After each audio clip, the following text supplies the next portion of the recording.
La plupart des gens envisagent la survie de la mauvaise manière. Ils accumulent des conserves qui s'épuisent et construisent des systèmes qui tombent en panne. La véritable indépendance nécessite des systèmes qui fonctionnent pendant des décennies sans ressources extérieures. Il existe 8 systèmes capables de fournir de la nourriture, de l'eau et de l'énergie à n'importe quelle famille pour les générations à venir. Ces technologies sont utilisées depuis des siècles, mais le monde moderne les a oubliées. Le plus puissant d'entre eux produit des protéines à partir de déchets et se développe de lui-même. Un autre pompe de l'eau en amont sans électricité depuis 200 ans consécutifs. Le troisième chauffe la maison toute la journée avec un seul allumage le matin. Le coût total de ces 8 systèmes est inférieur au prix d'une voiture d'occasion, mais il vous offre une indépendance totale vis-à-vis des magasins, de l'électricité et de l'État pour toujours. Lorsque l'Union soviétique s'est effondrée en 1991, les rayons des magasins se sont vidés en quelques jours. Les personnes qui avaient compté sur le système d'approvisionnement gouvernemental toute leur vie se sont soudainement retrouvés sans produits de première nécessité. Seuls ceux qui disposaient de leurs propres sources de nourriture et de ressources ont survécu. Les systèmes de survie modernes répètent la même erreur de dépendance vis-à-vis des approvisionnements extérieurs. Les poulets ont besoin du grain apporté par les camions. Les potagers nécessitent des semences, des engrais et du carburant pour les machines. Les panneaux solaires dépendent de batteries qui tombent en panne après 5 ans. La véritable autonomie signifie des systèmes qui s'entretiennent et se développent d'eux-mêmes sans ressources extérieures. Le fondateur de la permaculture, Bill Mollison, a défini le principe des écosystèmes auto-entretenus dès 1978. Son travail a montré que la nature crée l'abondance sans engrais, sans pesticides ni intervention humaine constante. L'histoire a prouvé la puissance des systèmes autonomes lors des crises. Lorsque les chaînes d'approvisionnement mondiales ont été perturbées en 2020, les familles disposant de leurs propres sources de nourriture et d'eau n'ont connu aucune pénurie. Elles ont continué à vivre normalement pendant que d'autres faisaient la queue pour se nourrir. Les 8 systèmes suivants fonctionnent précisément sur le principe d'une indépendance totale vis-à-vis du monde extérieur. Ils transforment les déchets en ressources, utilisent les forces naturelles gratuites et se développent d'eux-mêmes. Le premier d'entre eux produit des protéines de la plus haute qualité à partir de ce que les autres jettent. L'élevage traditionnel fonctionne comme une pompe inversée. Vous apportez 10 calories de nourriture pour obtenir une calorie de viande. Chaque jour, les poulets ont besoin de grains, les vaches de foin et les porcs d'aliments pour bétail. Arrêtez les approvisionnements pendant une semaine et les animaux commenceront à mourir. Les systèmes de protéines permanentes fonctionnent de manière opposée. Ils convertissent les déchets en protéines de haute qualité, se reproduisent d'eux-mêmes et deviennent plus productifs chaque année. Au lieu de consommer des ressources, ils en créent. Le docteur Paul Stamets, l'un des plus grands mycologues de notre époque, a consacré sa carrière à l'étude des réseaux fongiques capables de produire des protéines plus efficacement que n'importe quel animal. Ses recherches, publiées dans la revue Mycology, ont montré que le mycélium se développe plus rapidement que les tissus musculaires et contient tous les acides aminés essentiels. Les agriculteurs, les plus avisés, ont déjà compris le secret. Au lieu d'acheter de la nourriture, ils produisent des aliments à partir de leurs propres déchets. Les vers de terre transforment les restes de cuisine en protéines de première qualité pour la volaille. Les champignons poussent sur de la sciure de bois, que les scieries donnent gratuitement. Ces systèmes ne permettent pas seulement d'économiser de l'argent aujourd'hui, ils créent l'abondance pour les décennies à venir, devenant plus productifs avec le temps. Alors que l'élevage animal demande de plus en plus de ressources, les systèmes de protéines permanentes nécessitent de moins en moins de travail humain. La plupart des gens considèrent les champignons comme une délicatesse de supermarché à 3 dollars le kilo. En fait, c'est la ferme de protéines la plus efficace de la planète, fonctionnant à l'ombre et se nourrissant de ce que les menuisiers considèrent comme des déchets.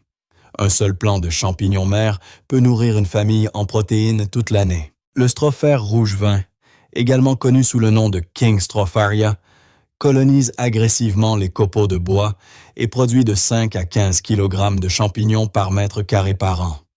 Ces champignons contiennent de 15 à 30 % de protéines en pois secs, soit plus que la plupart des légumes et de nombreuses viandes. Le génie du système est qu'il se développe de lui-même. Plantez le mycélium une fois et il se répandra dans votre jardin pendant des décennies tant que vous le nourrirez de copeaux de bois gratuits. Chaque printemps et chaque automne, ajoutez 10 cm de surfraîche et le mycélium augmentera la zone de production. L'entreprise Field & Forest vend des spores de strophère pour 20 dollars. Cette quantité est suffisante pour créer une plantation mère de 3 mètres sur 2. En 2 ans, elle peut s'étendre sur des centaines de mètres carrés en transplantant simplement des copeaux de bois colonisés vers de nouveaux emplacements. Le rendement étonne même les agriculteurs expérimentés. La plantation de 3 mètres sur 3 produit 100 kg de champignons mentis. Champignons par an, ce qui équivaut à 50 kg de protéines. C'est l'équivalent d'une consommation de poulet 2 fois par semaine pour une famille de 4 personnes. Mais le poulet nécessite une alimentation constante alors que les champignons poussent sur des déchets. Dans les années 1980, la culture industrielle des champignons a créé le mythe selon lequel la culture des champignons nécessitait des laboratoires stériles et des équipements sophistiqués. C'est un mensonge total, inventé pour vendre des systèmes coûteux. Les champignons ont poussé dans les forêts pendant des millions d'années sans aucune stérilité. La culture en extérieur de champignons sur copeaux de bois est non seulement plus simple que les méthodes industrielles, mais aussi beaucoup plus productive. La microflore naturelle aide le mycélium, créant une relation symbiotique qui n'est pas possible dans un environnement stérile. Le strophère rouge-vin a été spécialement sélectionné comme l'espèce la plus stable et la plus agressive. Steve Gabriel, professeur à l'université Cornell, a passé 20 ans à étudier les petites fermes et a prouvé que les systèmes simples de culture sur copeaux de bois surpassent les installations industrielles complexes. Son programme pour les petites fermes a enregistré des rendements similaires avec un apport énergétique nul. Les seules conditions de succès sont l'ombre, l'humidité et les copeaux de bois de feuillus. Aucune compétence particulière, ni thermomètre, ni stérilisation. Vous versez littéralement les spores dans un tas de sueur. Vous arrosez et vous attendez une récolte 4 mois plus tard. L'industrie cache le secret principal. Les champignons poussent mieux dans la nature que dans des conditions artificielles. Ils ont évolué pour décomposer le bois dans la forêt, pas pour vivre dans du plastique. Des conteneurs sous des lampes fluorescentes, une plantation de strophère à anneaux rugueux, mesurant 3 mètres sur 3 mètres produit jusqu'à 100 kg de champignons frais par saison. Avec des champignons coûtant 3 dollars le kilogramme, cela représente un revenu de 300 dollars pour une parcelle de la taille d'un garage. Mais la valeur principale n'est pas financière. Elle réside dans les protéines et l'indépendance vis-à-vis des commerces. Le passage à l'échelle se fait presque sans frais. Chaque printemps, vous prélevez des poignées de copeaux de bois colonisés dans la plantation mère et les replantez dans de nouveaux endroits, sous des arbres, le long des sentiers ou dans n'importe quelle zone ombragée. En 2 ans, une seule plantation peut créer des dizaines de nouveaux centres de production. Les recherches de l'Institut Rodal ont démontré l'incroyable efficacité des systèmes fongiques par rapport à l'agriculture traditionnelle. Sur une même surface, les champignons produisent 10 fois plus de protéines que le soja et 20 fois plus que le blé. En même temps, ils améliorent le sol au lieu de l'épuiser.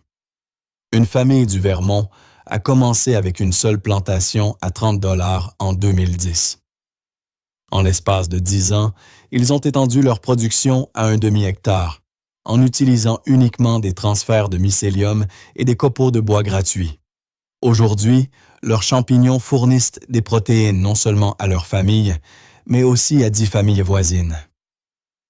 Le plus frappant est que le système devient plus productif avec l'âge. Un jeune mycélium produit une récolte modeste, mais un réseau mycélien mature qui s'est développé sur 5 à 7 ans peut produire de 200 à 300 kg de champignons sur la même surface. C'est une ferme de protéines qui s'améliore d'elle-même. La base de données de l'USDA contient des informations surprenantes sur les champignons. Ils contiennent les 9 acides aminés essentiels, dans des proportions similaires à celles de la viande. Parallèlement, le strophère à anneaux rugueux est supérieur au bœuf pour sa teneur en lysine et en tryptophane, qui sont d'une importance cruciale pour le corps humain. Les champignons contiennent un composé unique, l'ergothionéine, un puissant antioxydant que le corps humain ne peut pas synthétiser lui-même. Des recherches ont lié la consommation régulière d'ergothionéine à une réduction de 30 à 40 % du risque de maladies cardiaques et de cancer. Les champignons cultivés en extérieur contiennent de la vitamine D dans des concentrations comparables à celles de l'huile de poisson. Le rayonnement ultraviolet transforme l'ergostérol des champignons en vitamine D2, qui est absorbée par l'homme aussi efficacement que la vitamine de source animale. La teneur en protéines des champignons séchés atteint 30 à 40 %, ce qui dépasse celle de la plupart des légumineuses. 100 kg de champignons frais donnent 15 à 20 kg de produits secs avec des protéines concentrées, qui peuvent être conservés pendant des années sans réfrigération. Des études japonaises sur les centenaires d'Okinawa ont révélé un lien direct entre la consommation d'une variété de champignons et l'espérance de vie. Les champignons ne remplacent pas seulement la viande en termes de valeur nutritionnelle, ils la surpassent par leur teneur en composés biologiquement actifs qui soutiennent le système immunitaire et ralentissent le vieillissement. Choisissez un endroit à l'ombre d'arbres ou sur le côté nord de bâtiments, où la lumière directe du soleil ne pénètre pas plus de 2 à 3 heures par jour. Le strophère préfère une lumière diffuse et une humidité constante, comme dans une forêt naturelle. Placez du carton sur le sol sur une surface de 2 mètres sur 4 mètres pour supprimer les mauvaises herbes. Le carton se décomposera en 6 mois, mais d'ici là, le mycélium aura déjà colonisé le sol. Placez une couche de copeaux de bois feuillus de 20 à 30 cm d'épaisseur par-dessus le carton. Commandez des spores de strophère chez Fungi Perfecti pour 25 $ ou trouvez un fournisseur russe de mycélium sur grains. 1 kg d'inoculum suffit pour 10 mètres carrés de plantation. Mélangez les spores aux copeaux de bois en couches, comme pour des lasagnes. Arrosez abondamment jusqu'à obtenir l'humidité d'une éponge essorée. Les copeaux de bois doivent être humides, mais pas détrempés. Couvrez de toile de jute ou de paille pour retenir l'humidité et éviter le dessèchement. Le coût total des matériaux ne dépassera pas 40 $. Après 4 à 8 semaines, des filaments blancs de mycélium apparaîtront sous la paille, ressemblant à une toile d'araignée. Cela signifie que la colonisation est réussie.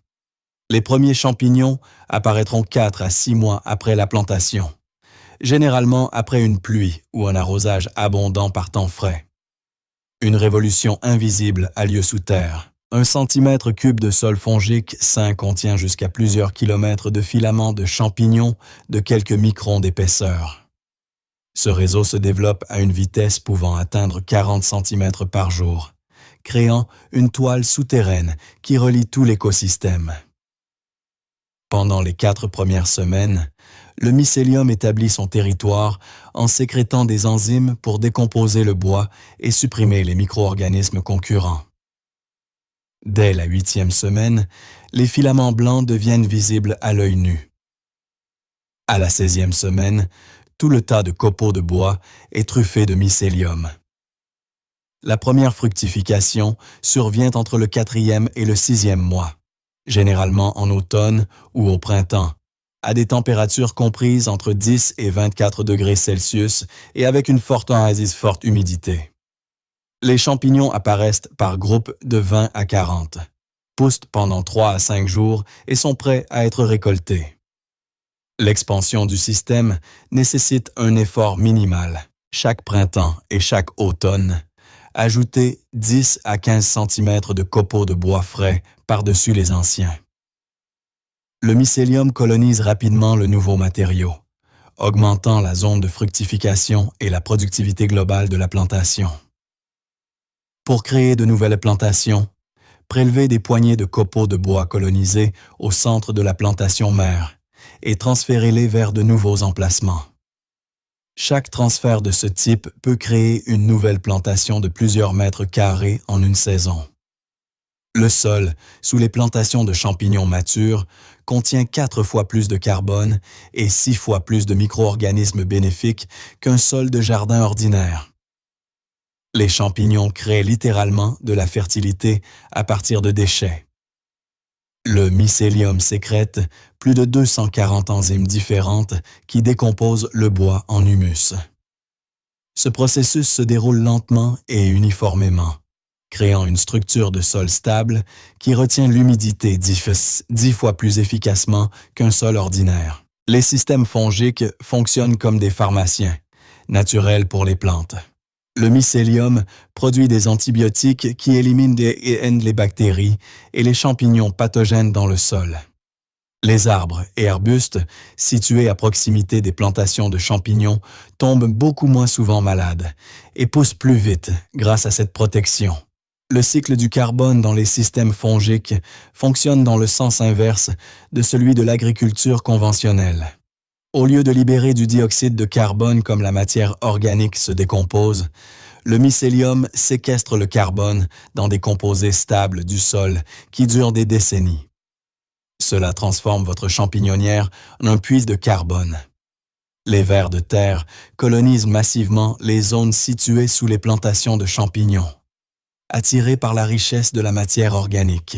Leur activité améliore encore la structure du sol, créant des conditions idéales pour les racines des arbres et des arbustes dans un rayon de plusieurs mètres autour du mycélium. Alors que le strophère à anneaux rugueux colonise les copeaux de bois au sol, l'espace vertical reste inutilisé. Le shiitake sur bûche résout ce problème en transformant chaque arbre abattu en une champignonnière pérenne. Une bûche d'un diamètre de 20 cm fructifiera pendant 8 ans consécutifs. Des bûches de chêne, d'érable ou de bouleau fraîchement coupés, d'1,5 mètre de long, deviennent des incubateurs idéaux pour le shiitake. Contrairement au strophère à anneaux rugueux à croissance rapide, le shiitake décompose le bois lentement et méthodiquement, produisant des champignons denses et charnus au goût intense. La technologie nécessite une perceuse et des chevilles en bois contenant du mycélium de shiitake. Percez des trous de 4 cm de profondeur tous les 15 cm en quinconce sur toute la surface de la bûche. Enfoncez les chevilles sur marteau et scellez-les avec de la cire pour les protéger des micro-organismes concurrents. Le coût d'inoculation d'une bûche est de 3 à 5 $ pour 100 chevilles de bois au mycélium. Une bûche de taille moyenne nécessite 80 à 120 chevilles. La cire de scellage ajoute 1 ou 2 $ supplémentaires au coût total. L'avantage du shiitake est la prévisibilité et la durée de la fructification. Après 18 mois de colonisation, les bûches commencent à produire des récoltes 2 à 3 fois par an, soit 5 à 10 kg de champignons par bûche. Ce système fonctionne en parallèle avec le strophère à anneaux rugueux, doublant la production globale de protéines. La dynastie Ming a documenté pour la première fois la culture du shiitake sur bûche en 1209, il y a près de 800 ans. Les agriculteurs japonais ont perfectionné cette technologie et l'ont transmise de génération en génération comme une tradition familiale plus précieuse que la terre. Le village de Takayama, dans la préfecture de Gifu, produit du shiitake sans interruption depuis le XIVe siècle. Les familles locales utilisent les mêmes techniques d'inoculation des bûches que leurs ancêtres il y a 700 ans. Certaines bûches font l'objet d'un héritage et fructifient pendant des décennies. Dans les années 1940, lorsque les bombardements américains ont détruit les villes japonaises, les familles rurales ont survécu grâce au shiitake. Les champignons fournissaient des protéines quand le riz et la viande disparaissaient du régime alimentaire. Cette technologie a sauvé des milliers de vies pendant les années les plus difficiles de la guerre. Le Japon moderne produit 200 000 tonnes de shiitake par an et 70% de ce volume est cultivé sur bûches de manière traditionnelle, plutôt que dans des serres industrielles. Les Japonais comprennent la supériorité de la méthode ancestrale sur la technologie moderne. La longévité japonaise est en partie attribuée à la consommation régulière de shiitake, riche en lantinane, un composé qui stimule le système immunitaire. Les recherches montrent que les personnes qui consomment régulièrement du shiitake vivent en moyenne 7 ans de plus et sont moins susceptibles de contracter un cancer. Les champignons résolvent le problème des protéines, mais la survie nécessite d'abord de l'os. La plupart des systèmes autonomes dépendent de l'électricité, de pompes de puits, de filtres et de systèmes d'approvisionnement en eau. En cas de coupure de courant, ces systèmes se transforment en ferraille coûteuse en quelques heures. Le bélier hydraulique fonctionne selon le principe découvert par Joseph-Michel Montgolfier en 1796. L'énergie de l'eau qui chute crée des chocs hydrauliques qui élèvent une partie de l'eau jusqu'à une hauteur de 300 versts sans aucun carburant ni électricité. Cette technologie a alimenté les réseaux d'eau des villes européennes avant l'avènement de l'électricité. À Londres, des béliers hydrauliques ont pompé l'eau de la Tamise vers les châteaux d'eau de la ville jusqu'en 1920. Certaines de ces installations ont fonctionné en continu pendant plus de 100 ans sans réparation majeure. Un bélier hydraulique moderne, de la taille d'un four à micro-ondes, peut élever 1000 litres d'eau par jour à une hauteur de 100 mètres en utilisant un débit de seulement 20 litres par minute. Cela signifie une efficacité de 10 à 15%. Mais qui se soucie de l'efficacité quand le système fonctionne gratuitement 24 heures sur 24 depuis des décennies? Les seules exigences sont une source d'eau courante et un dénivelé d'au moins 1 mètre pour chaque tranche de 10 mètres d'ascension. Si vous avez un ruisseau ou une source en amont de votre maison, un bélier hydraulique résoudra définitivement le problème de l'eau. Un jeu élégant de force physique se déroule à l'intérieur du bélier hydraulique. L'eau descend dans la canalisation en prenant de la vitesse sous l'influence de la gravité. Lorsque le flux atteint une vitesse critique, une valve spéciale interrompt brusquement le mouvement de l'eau, créant un choc hydraulique d'une force énorme.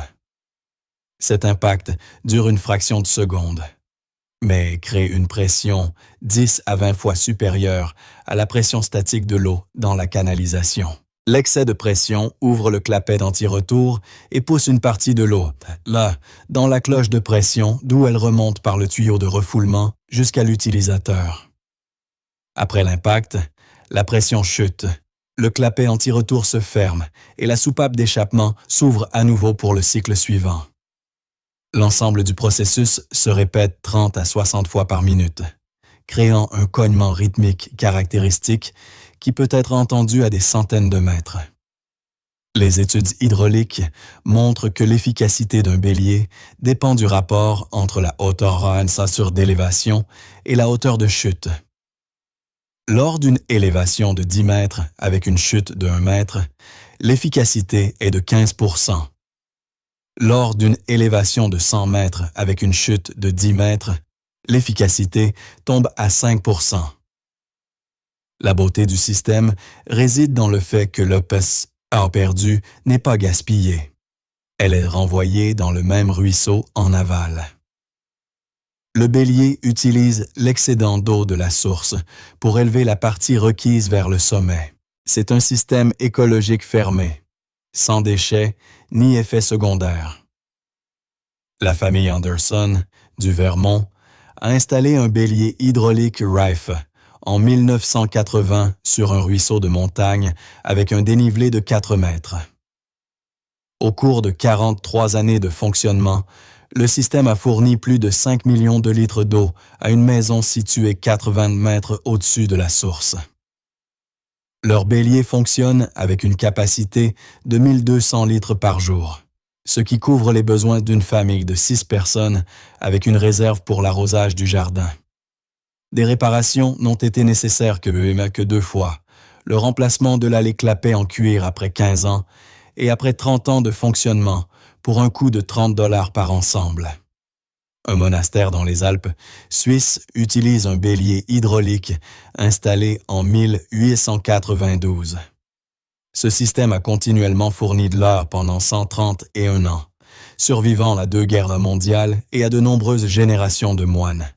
Les pièces d'origine en fonte sont toujours fonctionnelles.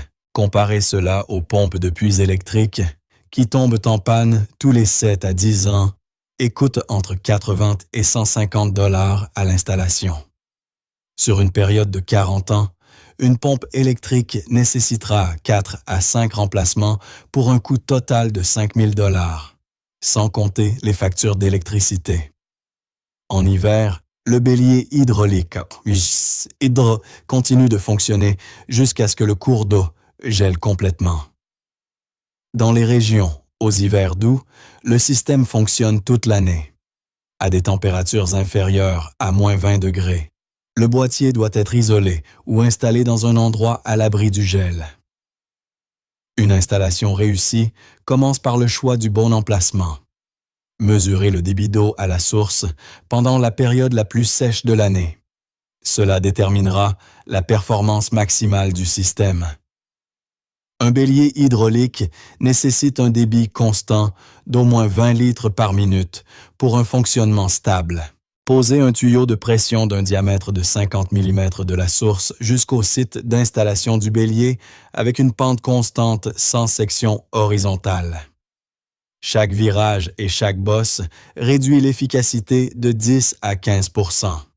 Utilisez des tuyaux en PEH capables de résister aux coups de bélier. Placez le bélier sur un socle en béton au point le plus bas du système. Le boîtier doit être accessible pour l'entretien, mais protégé du gel. De nombreux propriétaires construisent un petit abri isolé autour du bélier pour une utilisation tout au long de l'année, dans les climats froids. Un tuyau d'alimentation d'un diamètre de 25 mm relie le bélier à un réservoir de stockage d'un volume d'au moins 1000 litres. Le réservoir est installé au point le plus haut du système et assure un approvisionnement en eau. Uniforme même lorsque le bélier est temporairement arrêté pour l'entretien. La mise en service du système nécessite plusieurs heures d'expérimentation avec le réglage des vannes. Un bélier correctement réglé produit un cognement rythmique régulier sans rater ni secousse. Le son devient une musique pour le propriétaire, le signe que l'eau monte dans la maison sans son intervention. Les statistiques de défaillance des pompes de puits électriques montrent un temps de fonctionnement moyen de 7000 heures, ce qui équivaut à 3 ou 4 ans de fonctionnement constant. Les principales causes de panne sont les enroulements de moteurs grillés, l'usure des roulements, les filtres obstrués et les surtensions électriques. Le remplacement d'une pompe pour puits profond nécessite un équipement spécial pour l'extraire du puits. Le coût des travaux s'élève de 200 à 300 $, plus le prix du nouvel équipement. De nombreux propriétaires attendent les réparateurs pendant des semaines, restant sans eau aux moments les plus critiques. Un bélier hydraulique ne contient que 2 pièces mobiles, une soupape de choc et un clapet anti-retour. Les deux sont fabriqués en bronze ou en acier inoxydable et durent des décennies. Les seuls consommables sont les joints en cuir, qui coûtent 5 $ par ensemble. L'entretien du bélier est effectué par le propriétaire en 30 minutes sans outils pod spéciaux. Ouvrez le boîtier, inspectez les vannes. Retirez le sable et les débris et remplacez les joints si nécessaire. Pas d'électricien, de plombier ou de grue. Les systèmes électriques dépendent d'une alimentation électrique stable, qui devient de plus en plus incertaine. Les pannes de courant, les surtensions et les accidents dans les sous-stations laissent les maisons modernes sans eau. Le bélier hydraulique fonctionne indépendamment de la civilisation tant que le cours d'eau coule. Les cours d'eau de montagne pour les béliers hydrauliques ne se trouvent pas partout, mais les eaux souterraines sont disponibles presque partout, à une profondeur de 5 à 25 mètres. Une pompe à main transforme n'importe quel point d'eau doté d'eau souterraine en une source d'approvisionnement en eau indépendante, sans électricité ni carburant, pour toujours. Les pompes à main modernes ont parcouru un long chemin depuis les pompes primitives de l'ère soviétique. La société Bison Pump produit des systèmes capables de fournir 10 à 15 litres par minute à partir d'une profondeur de 20 mètres, avec un effort physique modéré de la part d'un adulte. Les performances étonnent les sceptiques. Un homme adulte travaillant à un rythme confortable fournit 600 litres par heure. Pour subvenir aux besoins quotidiens d'une famille de 4 personnes, soit 200 litres, il ne faut que 20 minutes de travail réparties entre les membres de la famille. Les lois physiques limitent le fonctionnement des pompes à piston à une profondeur de 25 mètres en raison de la pression atmosphérique. À des profondeurs plus importantes, le vide ne peut pas soulever l'eau plus haut. Mais pour la plupart des régions, cela suffit. Les statistiques montrent que 70% du territoire russe possède des eaux souterraines dans cette plage. L'installation est possible dans un puits existant en parallèle d'une pompe électrique. Cela crée un système de secours qui fonctionne lors d'une panne de courant. De nombreux propriétaires trouvent qu'une pompe à main est si pratique qu'ils cessent d'utiliser la pompe électrique.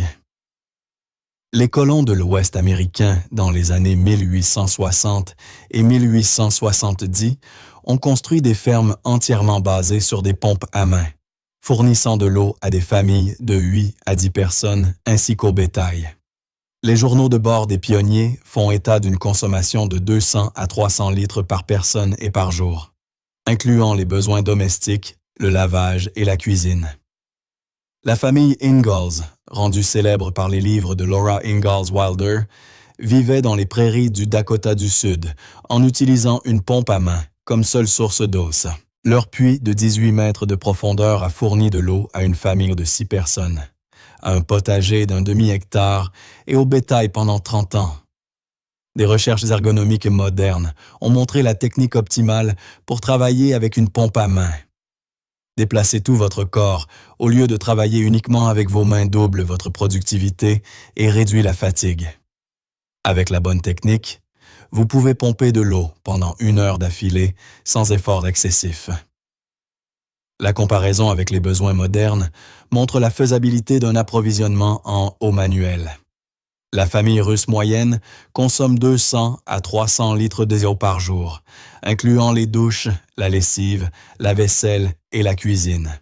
Cela correspond à 40 minutes de fonctionnement de la pompe répartie entre tous les membres de la famille. La qualité de l'eau sale provenant de puits peu profonds est souvent supérieure à celle de l'eau du robinet, grâce à la filtration naturelle par le sol. Les eaux souterraines contiennent moins de contaminants chimiques et de chlore, mais peuvent nécessiter des tests de contamination bactérienne, en particulier à proximité des fosses septiques et des fermes. Un puits de piquet est un tuyau en acier d'un diamètre de 50 mm avec un filtre à tamis à l'extrémité, qui est enfoncé dans le sol jusqu'à la nappe phréatique. Cette technologie permet d'obtenir de l'eau en une journée de travail dans des sols sableux et sablo-limoneux sans forage ni équipement lourd. Un kit de puits piqué coûte entre 80 et 120 $ et comprend des tuyaux en acier avec des raccords filetés, une pointe avec un filtre, une tête de frappe et une pompe à main. L'ensemble du processus ne nécessite qu'une masse, des clés à griffes et 2 personnes pour l'opération. L'enfoncement se fait par étapes. Connectez le premier tuyau à la pointe, enfoncez-le à une profondeur de 3 mètres. Vérifiez la présence d'eau et, si nécessaire, ajoutez la section suivante. Le processus se poursuit jusqu'à ce que la nappe phréatique soit atteinte, ce qui se produit généralement à une profondeur de 5 à 15 mètres dans des sols appropriés. Signe que l'eau a été atteinte. Une augmentation soudaine de la vitesse d'enfoncement et l'apparition de sable humide à la surface autour du tuyau. Après cela, installez une pompe à main et pompez le puits pendant 1 heure pour éliminer l'eau trouble et stabiliser le débit. Limite de la méthode. Elle ne fonctionne pas dans les sols rocheux et argileux, nécessite une proximité de la nappe phréatique et le débit est inférieur à celui des puits forés. Mais les avantages sont évidents. Coût minimal, installation rapide, possibilité de le faire soi-même sans spécialiste ni équipement. La pression atmosphérique crée une barrière insurmontable à une hauteur de 10,5 mètres au-dessus du niveau de l'eau, indépendamment de la force de l'homme ou de la perfection de la pompe. Il s'agit d'une loi physique qui ne peut être contournée par les systèmes à piston. En pratique, la limite est de 8 à 9 mètres en raison des pertes par frottement et des fuites du système.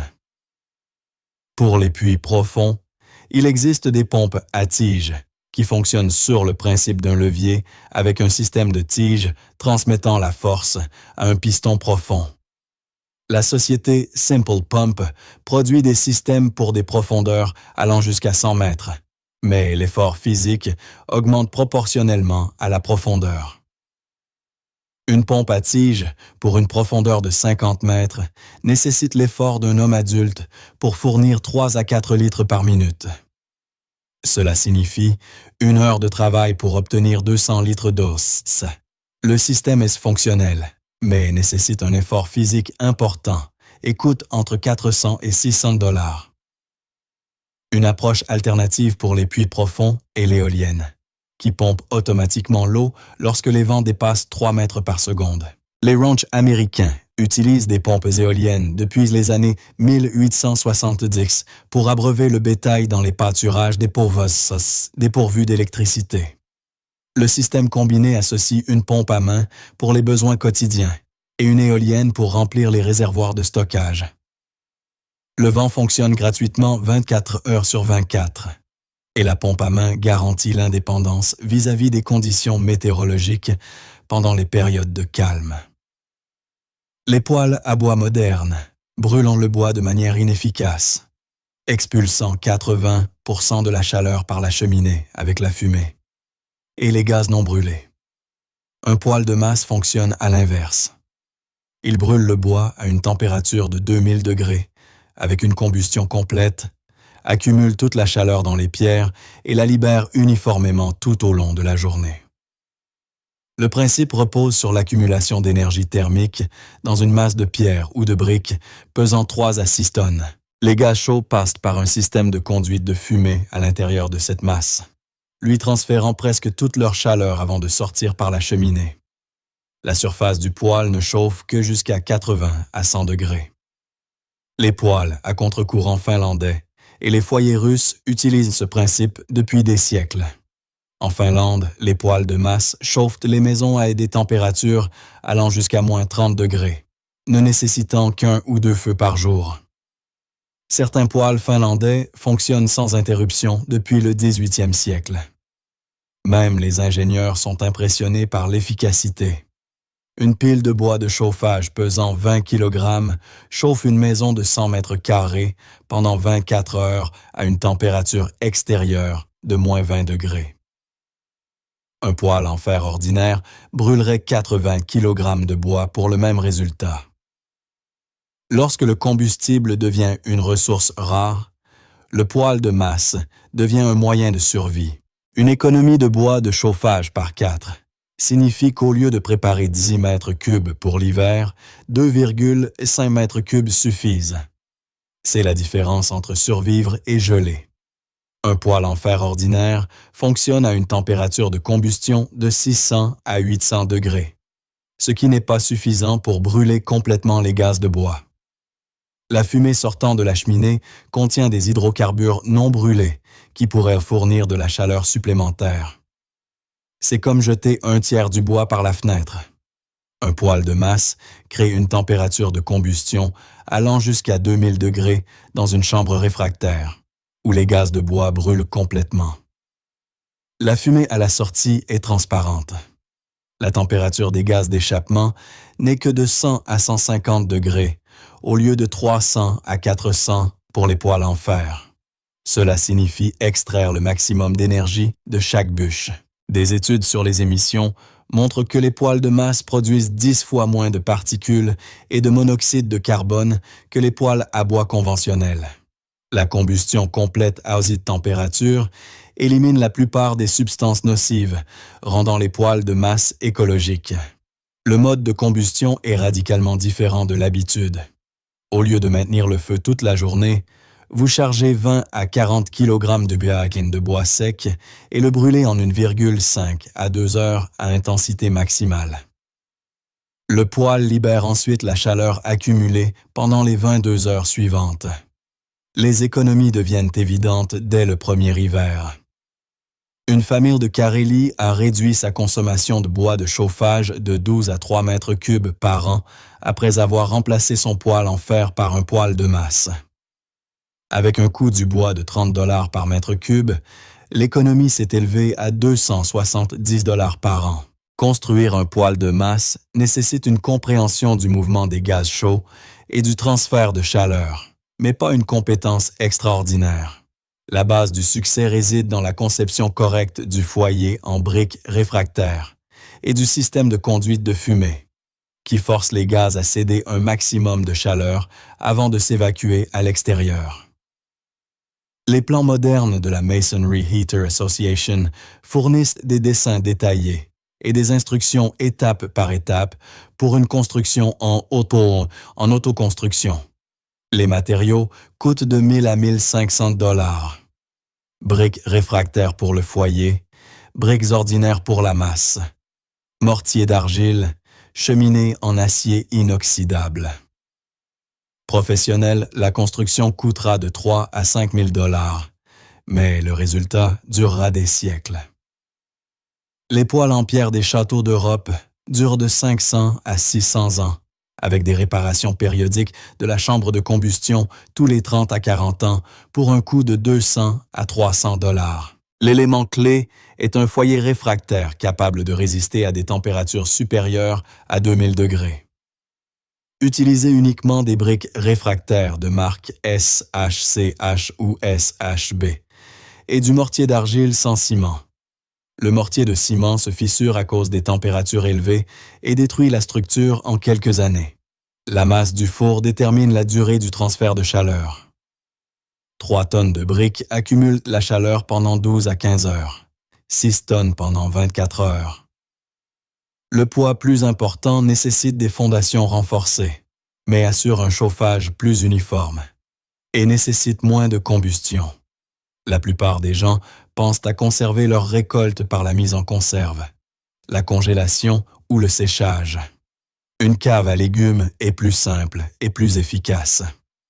Elle maintient des températures entre 0 et 4 degrés et une humidité de 85 à 95 %, créant des conditions idéales pour conserver les légumes frais pendant des mois. 100 kg de pommes de terre récoltées en octobre restent fraîches jusqu'en mai de l'année suivante. Les carottes, les betteraves et les navets se conservent tout l'hiver sans perte de goût ni de nutriments. Le chou se conserve jusqu'en mars, les pommes d'hiver jusqu'en avril. C'est un réfrigérateur naturel sans électricité. L'Université du Minnesota a mené des recherches sur les conditions de stockage optimales pour les légumes racines et a établi des paramètres précis pour une durée de conservation maximale. Les pommes de terre nécessitent une température de 2 à 4 degrés et une humidité de 90 à 95 %. Les pommes sont stockées entre 0 et 2 degrés avec une humidité de 85 à 90 %. Le volume de la cave à légumes, mesurant 3 mètres sur 4, peut accueillir de 500 à 1000 kg de légumes.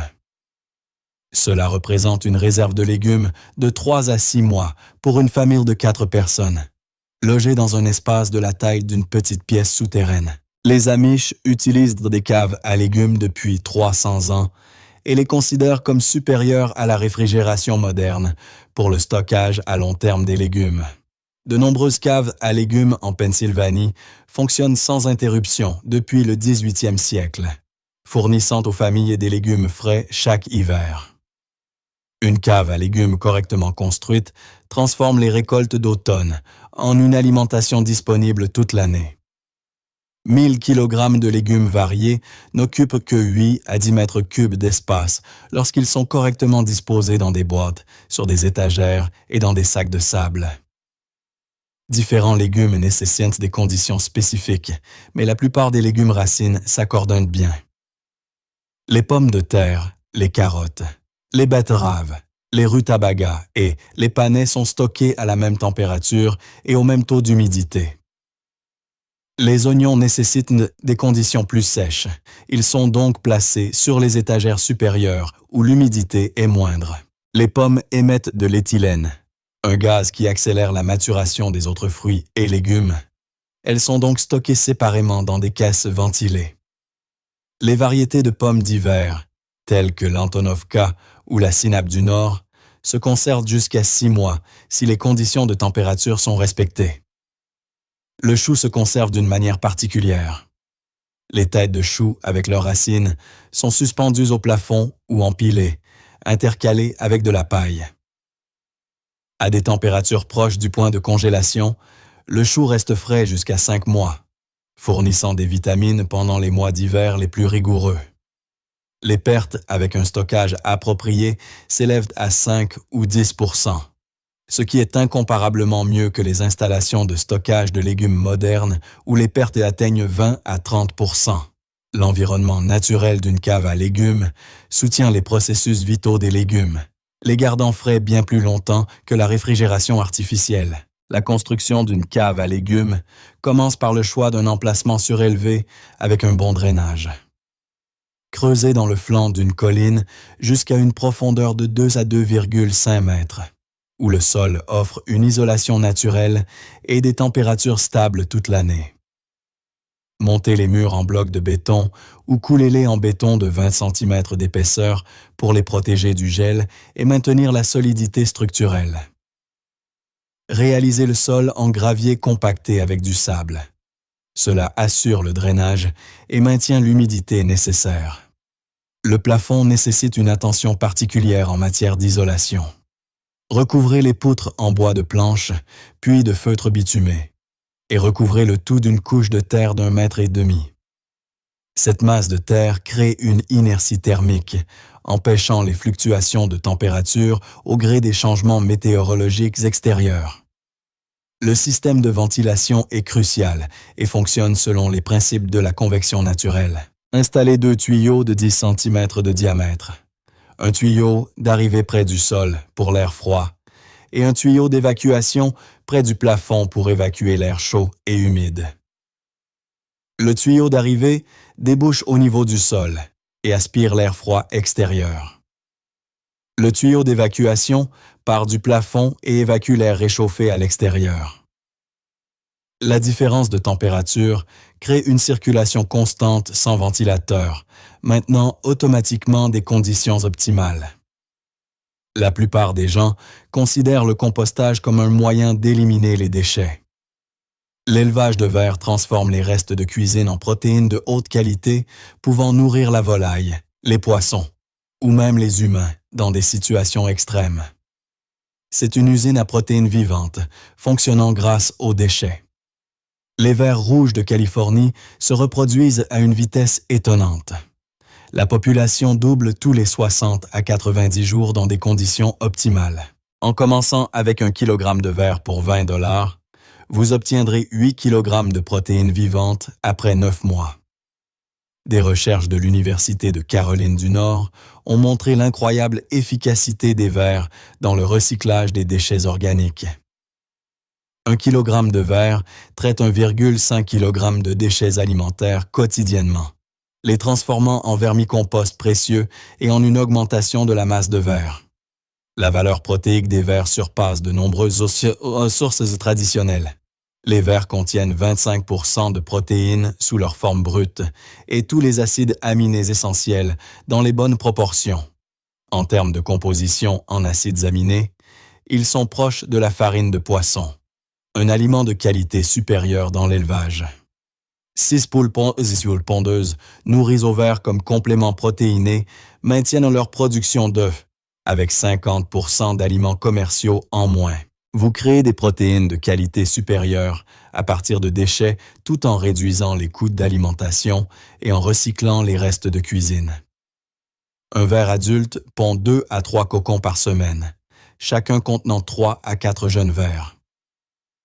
À une température de 20 à 25 degrés, les jeunes individus atteignent la maturité sexuelle, atteignent leur maturité en 2 mois et commencent leur propre reproduction. Les mathématiques de la reproduction sont étonnantes. 1000 vers se transforment en 16 000 en 6 mois. La densité de population est régulée par le volume du conteneur et la quantité de nourriture. Dans un conteneur standard de 50 litres, 2 à 3 kg de vers vivent confortablement, consommant 3 à 4 kg de déchets alimentaires par semaine. Cela correspond aux déchets d'une famille de 4 à 5 personnes. Le rendement en protéines pures et séparées impressionne même les sceptiques. 3 kg de vers contiennent 750 g de protéines pures, l'équivalent de 3 kg de viande de poulet.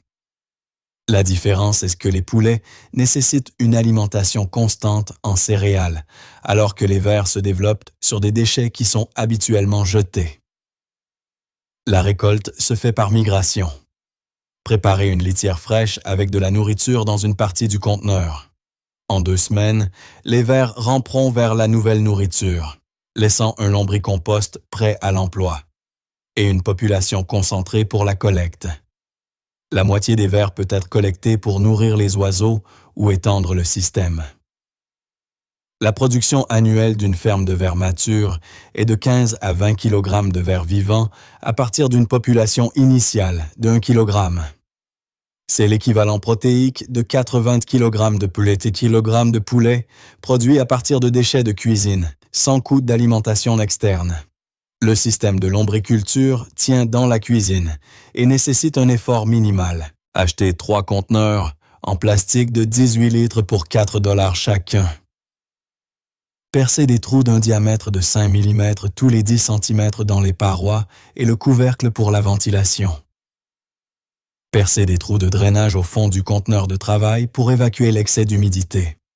Insérez le conteneur de travail dans le conteneur de drainage pour collecter le liquide, qui est un engrais précieux. Remplissez un conteneur de travail sur 10 cm d'épaisseur avec du carton déchiqueté ou de la fibre de coco. Ajoutez 1 kg de verre rouge de Californie pour 20 $ provenant d'un fournisseur de confiance. Humidifiez la litière jusqu'à ce qu'elle ressemble à une éponge essorée. Enterrez le premier lot de restes de nourriture déchiquetés sous la litière dans un coin du conteneur. Nourrissez les vers chaque semaine en enterrant les déchets dans différents coins du conteneur un par un.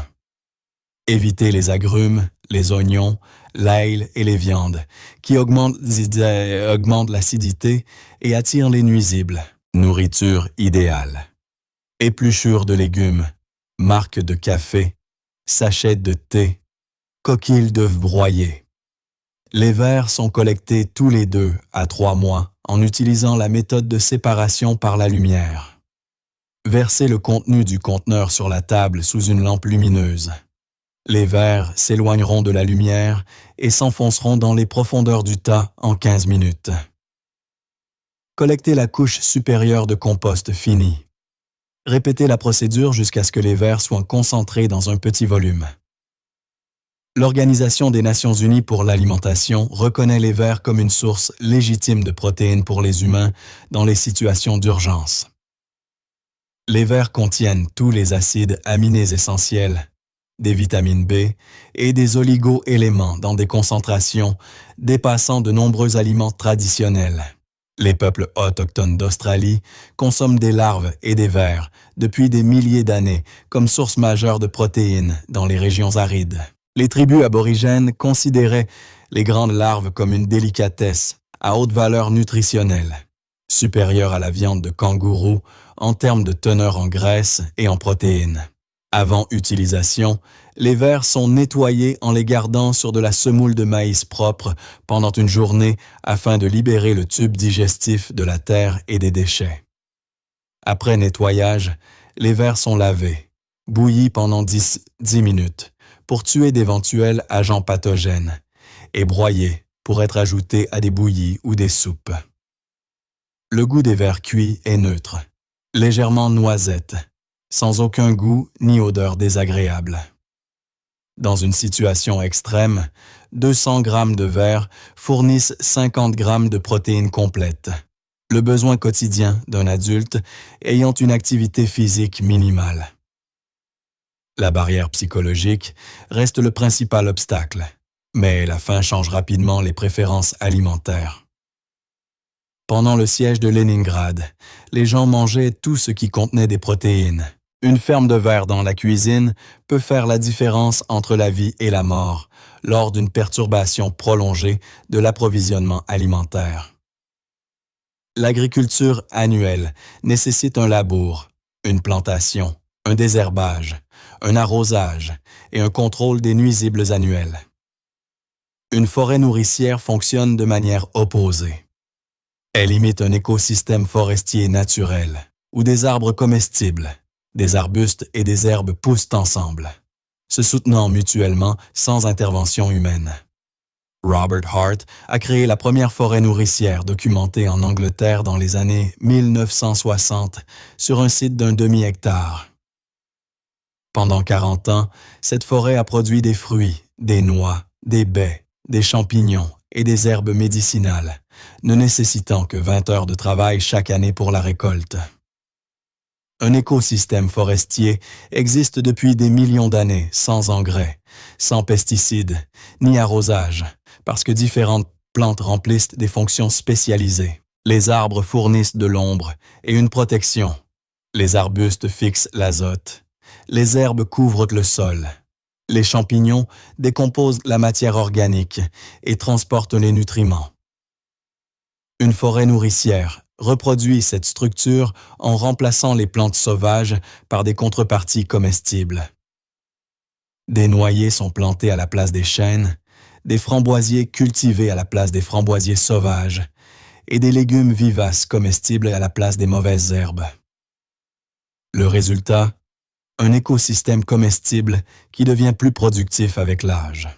Le Centre mondial d'agroforesterie a étudié des centaines de forêts nourricières à travers le monde et a confirmé leur supériorité sur les cultures annuelles en termes de rendement, de tolérance à la sécheresse, de stockage du carbone dans le sol et de biodiversité. La forêt nourricière se compose de 7 strates fonctionnelles, chacune occupant sa propre niche écologique et maximisant l'utilisation de l'espace. De grands arbres forment une canopée à une hauteur de 10 à 20 mètres. De petits arbres remplissent le sous-bois. Les arbustes forment le niveau intermédiaire et les herbes couvrent le sol. Les arbres à noix, noyers, noisetiers, châtaigniers forment le niveau supérieur et fournissent les principales calories. Un noyer mature produit 50 à 80 kg de l'huile de noix par an pendant un siècle. C'est l'équivalent de 1200 kcal par mètre carré de projection de la couronne. Les arbres fruitiers, pommiers, poiriers, pruniers, occupant le niveau intermédiaire entre les noix. Les porte-greffes nains vous permettent de loger plus d'arbres dans une zone limitée. Les pommiers sur porte-greffes nains commencent à fructifier la 2e ou 3e année et produisent 20 à 40 kg de fruits par an. Les buissons à baies, groseilliers à maquereaux, chèvrefeuilles, forment le lastrate arboré inférieur. Elles sont tolérantes à l'ombre et portent des fruits sous la canopée des arbres, là où les légumes ordinaires ne peuvent pas pousser. Un buisson de groseilliers produit 3 à 5 kg de baies en 15 à 20 ans. La strate couvre-sol se compose de légumes vivaces et d'herbes aromatiques. Rhubarbe, asperges, oignons perpétuels, oseille et livèche. Ces plantes ne nécessitent pas de plantation annuelle et produisent des récoltes pendant des décennies. La strate racinaire comprend des topinambours et d'autres légumes racines comestibles qui se reproduisent d'eux-mêmes. Une forêt nourricière mature, couvrant une superficie d'1/4 d'hectare, produit annuellement 1000 à 3000 kg de noix, 500 à 1500 kg de fruits, 200 à 500 kg de baies et des centaines de kilogrammes de légumes vivaces. C'est un repas complet pour une famille de 4 personnes avec un surplus pour la mise en conserve et le commerce. Les études sur les systèmes d'agroforesterie sous les tropiques ont montré des rendements 3 à 5 fois supérieurs à l'agriculture traditionnelle sur la même surface. La structure étagée utilise l'énergie solaire plus efficacement que les cultures annuelles, qui laissent une grande partie de l'espace vide. La productivité des forêts nourricières augmente avec l'âge, contrairement aux systèmes annuels qui s'épuisent. Les jeunes arbres produisent une récolte modeste, mais vers la 10e année, le système atteint un pic de fructification et le maintient pendant 50 à 70 ans, sans déclin avec un entretien minimal. La rentabilité étonne même les sceptiques. Une famille de l'Oregon a investi 15 000 $ pour créer une forêt nourricière d'un demi-acre en 2005. En 2015, le système produisait l'équivalent de 8 000 $ de produits par an pour seulement 40 heures de travail annuel. La tolérance aux conditions météorologiques extrêmes est supérieure à celle des cultures annuelles, grâce aux racines profondes des arbres et à la diversité des espèces. La sécheresse, le gel tardif ou la grêle peuvent détruire un potager, mais la forêt nourricière continue de produire grâce aux différents temps de maturation et à la robustesse des plantes vivaces. Les plantes fixatrices d'azote contiennent des bactéries du genre Rhizobium dans leurs nodules racinaires, qui captent l'azote atmosphérique et le transforment en ammoniac, disponible pour la nutrition des plantes. Ce processus remplace les engrais commerciaux par une usine d'azote naturelle située directement dans les racines des arbres et des arbustes. L'acacia de Sibérie, le chalef argenté et l'argousier sont des fixateurs d'azote résistants au gel qui poussent bien dans le climat russe. Les racines de ces plantes enrichissent le sol en azote dans un rayon de plusieurs mètres, nourrissant les arbres fruitiers voisins et augmentant leur rendement de 30 à 50 %. Les graminées légumineuses, le trèfle, la luzerne, le mélilot créent un paillis vivant sous les arbres tout en fixant l'azote et en supprimant les mauvaises herbes. Les coupe-vols de ces plantes contiennent plus d'azote que le fumier et servent d'engrais gratuit pour l'ensemble du système une fois décomposé. La quantité d'azote fixée est impressionnante. Un acacia de Sibérie mature fixe 50 à 80 kg d'azote par an, soit l'équivalent de 300 kg de nitrate d'ammonium d'une valeur de 150 $. En même temps, l'arbre pousse gratuitement et travaille pendant des décennies. La taille des arbustes fixateurs d'azote offre un double avantage. Les branches coupées sont utilisées comme paillis riches en azote, et les racines laissées dans le sol se décomposent, libérant l'azote stocké pour nourrir d'autres plantes. Cela crée un cycle de fertilité fermé sans engrais externe. La première année nécessite un effort maximal. Planification, achat de plants, préparation du sol et plantation des principaux arbres et des arbustes. Les coûts varient de 500 $ à 800 $ par quart d'hectare, mais c'est le seul investissement majeur dans l'histoire du système. Les deuxième et troisième années sont consacrées à l'arrosage, au paillage et à la protection des jeunes plants contre les mauvaises herbes. La récolte est minimale, mais les plantes fixatrices d'azote commencent à enrichir le sol. Les coûts de main-d'œuvre s'élèvent à 100 à 120 heures par an pour l'arrosage, le désherbage et la taille de formation. Les 4e et 5e années marquent un tournant. Les arbustes à baies commencent à porter pleinement leurs fruits. Les premiers pommiers produisent une récolte significative. Les plantes vivaces couvre-sol se développent et suppriment les mauvaises herbes. Le système ne nécessite plus que 60 à 80 heures d'entretien par an. Entre la 7e et la 10e année, la forêt nourricière atteint sa maturité et commence à s'auto-entretenir. La litière de feuilles crée un paillis naturel qui supprime les mauvaises herbes. Le système racinaire développé extrait l'eau des profondeurs, éliminant ainsi le besoin d'arrosage. Les insectes auxiliaires contrôlent les ravageurs. Un système mature ne nécessite que la récolte, une taille sanitaire et l'ajout périodique de nouvelles plantes pour remplacer celles qui sont mortes. Les coûts de main-d'œuvre sont réduits à 20 à 40 heures par an, soit moins que ce qu'exige un jardin typique de 100 mètres carrés, alors que le rendement est 10 fois plus élevé. Les 8 systèmes fonctionnent en synergie, créant une autonomie complète par rapport aux approvisionnements extérieurs en nourriture, en eau et en énergie. Les plantations de champignons et l'élevage de vers fournissent des protéines. Une forêt nourricière fournit des glucides et des vitamines. Une cave enterrée préserve les récoltes pour l'hiver et un poêle de masse chauffe la maison efficacement.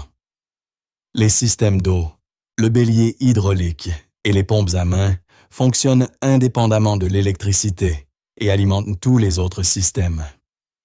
Sans un approvisionnement en eau fiable, il est impossible d'arroser les plantations de champignons, de nourrir les vers ou d'assurer la croissance d'une forêt nourricière pendant les périodes sèches.